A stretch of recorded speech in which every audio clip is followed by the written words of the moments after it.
What's going on, PuraTHRIVE Nation? It's Thomas DeLauer with PuraTHRIVE, and today I'm going to show you some tips and tricks using nutritional yeast. That funky, flaky yellow stuff that you're always wondering what it is. I'm going to break down what it is, and then I'm going to show you a couple little recipes, a couple quick ways to use it to dramatically cut some calories while still getting that cheesy, amazing taste. The first one is super simple, but the second one, I'm going to break down a small recipe to make an actual cheese dip that doesn't have any actual cheese. Something that you can dip chips in, something you can dip some veggie chips in, all kinds of different stuff. But first, let me break down what nutritional yeast is, all right? Nutritional yeast is a heat deactivated yeast, so it doesn't actually have an active form of yeast in it. So if you're dealing with candida or any kind of GI issue, you don't have to worry about that. But it's usually derived from sugarcane or from beet molasses. So it does have a couple carbs in it, just not much. Now, a couple of things that are benefits of nutritional yeast. First one, super high in protein considering how big it is, okay? You don't have a whole lot of serving, you end up getting a good amount of protein. And it is considered a complete protein, which means it has all the essential amino acids that you need to actually build some muscle and actually get a benefit out of it. Additionally, super high in fiber. One of the things that I like most about it is its vitamin B profile. Super high in vitamin B12, which is what we need to actually build red blood cells and actually deliver energy. So if you're vegan, this is something you'll get a huge benefit out of because vegans tend to be a little bit low in the world of vitamin B12. And last but not least, probably the biggest reason that I like to use this stuff is it is huge when it comes to being an immune booster. You see, it helps with something called beta glucans. What beta glucans are things that activate these things called macrophages. Macrophages are essentially white blood cells, okay? And what we do by consuming nutritional yeast is we heighten up our white blood cells so we can fight off infection, but we can also end up fighting off potentially getting sick a lot easier. So enough of the nonsense, enough of the funky stuff. Let's get down to how you can use this stuff. All right, first and foremost, I don't even need to demonstrate this. Put this stuff on popcorn, okay? All you're gonna do is you're gonna take like a little bit of coconut oil spray it on your popcorn, and literally just sprinkle the stuff on it. If you haven't done that yet, you've gotta give it a shot, okay? Nothing fancy there, just telling you how to do that. This next one, I wanna explain how to make an actual little cheese dip with this stuff without actually having cheese.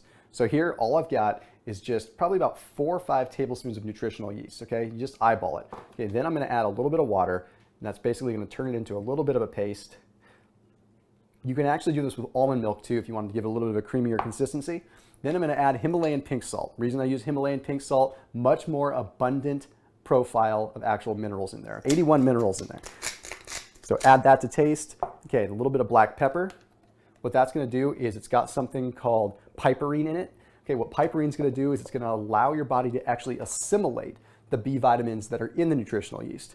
Then I go with garlic powder. Why am I using garlic powder? Simply because it tastes good, but also because it's got the prebiotic fiber component that's going to help the good bacteria continue to flourish within your digestive system. So that is that. Super, super simple.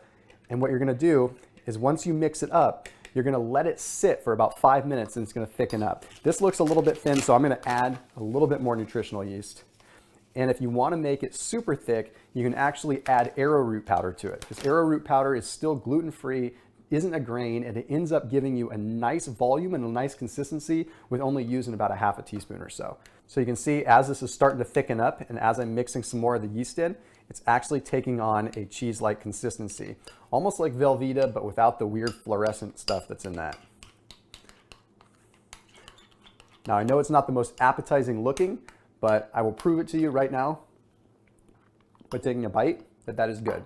See, I didn't wince. It worked out nice and easy. Now this is perfect if you're gonna roast some veggies and then you're gonna dip those veggies in, or if you just wanna eat them raw and dip it in it. Totally ends up being a very low calorie thing. So this whole thing right here probably has about 30 to 40 calories in it at the most. And last but not least, you can always add this to your smoothie post-workout simply because you're getting a nice, complete, abundant amino acid profile to give you that complete protein. So if you're looking for an alternative to the pea protein or alternative to the whey protein, this adds a nice little flavor to it, especially if you're putting it in with some avocado. So as always, keep it locked in here with PuraTHRIVE Nutrition. And if you have any ideas on recipe videos that you want to see, make sure that you let us know. We've been trying to bring more of these to you lately and they've been a huge hit. So if you have any suggestions whatsoever, put them in the comment section below or shoot us an email. See you soon.